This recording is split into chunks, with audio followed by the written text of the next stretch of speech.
Of course New York needed a soccer team. The most beautiful thing about New York is that there's millions of people, there's hundreds of cultures, there's, you know, at this point, almost 1,000 dialects and languages being spoken. Soccer is the language by which all of those people agree on. If you remember, the original logo was this circle with New York City written, and city was highlighted. They were going to play in the 5 boroughs. I was like, I don't know where you're gonna play. This thing's gonna have to be underground or on the water, because there's just no room to build in New York City.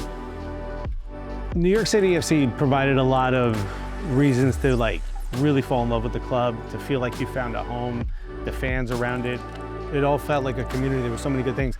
But the product on the field always felt like, oh, we're just one piece away. If coach could get them all running in the same direction with the same idea, this could be put together. 2021 is where it really started to come together. And I'm like, oh my God, we're going to MLS Cup. That game was almost the end of me, man. It sounded like Ben's first tenure were great. Mm-hmm. So what was missing? A home. You gotta have your own stadium.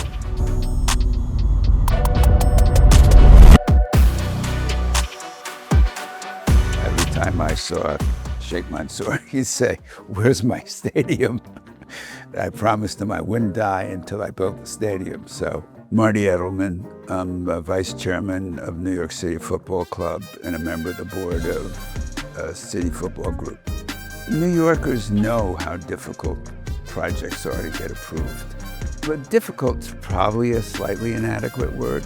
It's borderline impossible, and it's only for people who believe in what they're doing. Randy Levine, president of the New York Yankees. New York City is a city that's the greatest in the world, but we have a lot of skeptics. That's why it's New York City. But you need people to really be dedicated to moving projects through, because you're dealing with a huge bureaucracy, and that's just the political system here. Jennifer O'Sullivan, Chief Operating Officer, New York City Football Club.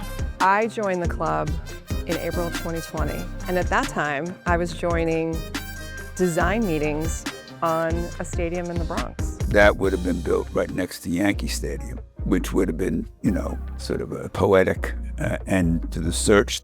Brad Sims, CEO, New York City FC. It sounded like they had it almost completely done, and it was like it was at the end of the process, and like I was almost gonna feel bad that I was gonna get in, and after, 5 years of the club waiting for this new stadium, that I was gonna come in, and within the first couple months, we were gonna, finalize the deal, get it done, and start building, and I was almost thinking like, that won't even really be fair. I knew that this was an extensive process that the team had undergone. We got all the way to pretty much the end of the detailed design. I mean, we had chosen chairs, chairs, tables, and then kind of the deal really kind of fell apart the summer of 20.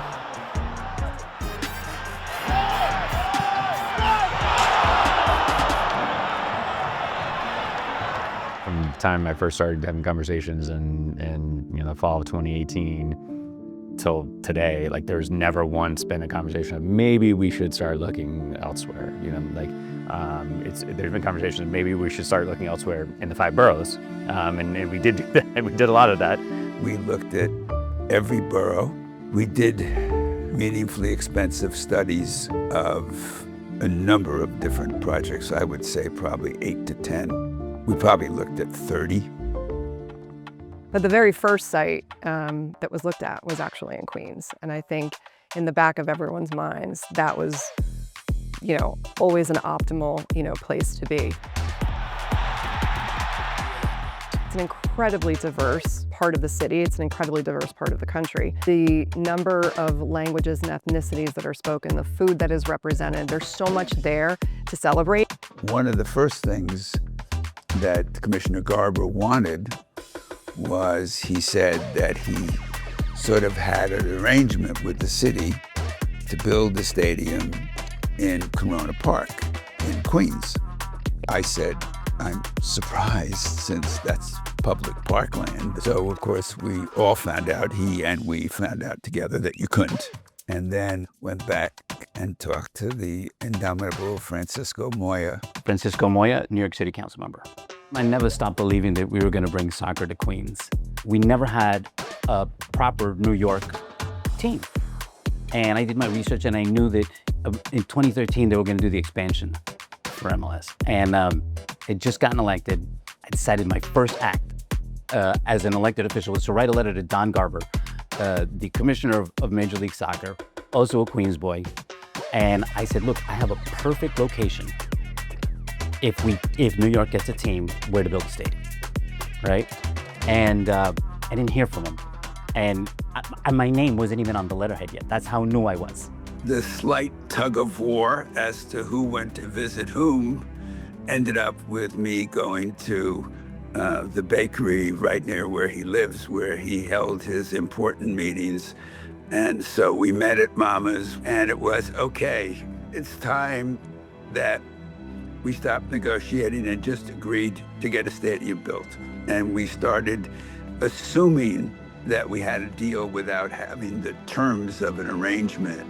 You have to build in a community, and each community has its own personality and its own pride. I mean, you're either committed to be part of a community or you're not.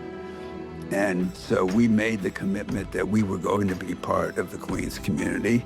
Once Francisco and I agreed on what we were doing, and we made a basic economic deal with the city, the rest of it was a more joyful hard work of convincing people we were serious and that we were going to do the things we said we were going to do. I formed the Willets Point Task Force. And what I did was, with then Borough President Melinda Katz, got all the stakeholders together. Community board members, we got state, federal, and local agencies to be involved, business owners, housing advocates, because we wanted everyone to have a seat at the table and say, we have a potential to do this here. There are so many complexities in New York. First of all, finding available land, right? It's just very difficult in the 5 boroughs to find the amount of land that we would need to accomplish what we needed to accomplish for a stadium site. You have a number of political considerations, you have a number of community considerations, and I think that was the feeling throughout the process. Until those shovels are in the ground, no one's gonna get, so we would allow ourselves to celebrate a little bit each time and be really, excited and happy about that. But there was always just this, this is a long road. There's a lot of steps. There's a lot of hoops. Again, we don't take anything for granted. And we know that we need to do this in, a very unique way. And so there was I would say, quiet excitement, but also a little bit of like, this is a long way, and let's wait till we get to the very end before we can really celebrate. Mayor Eric Adams. I think impossible is for the other guy. Possible is for me. I like to say I am possible, and New York is possible. We have a once in a generation opportunity to create a brand new neighborhood. I'm proud to share our vision here today.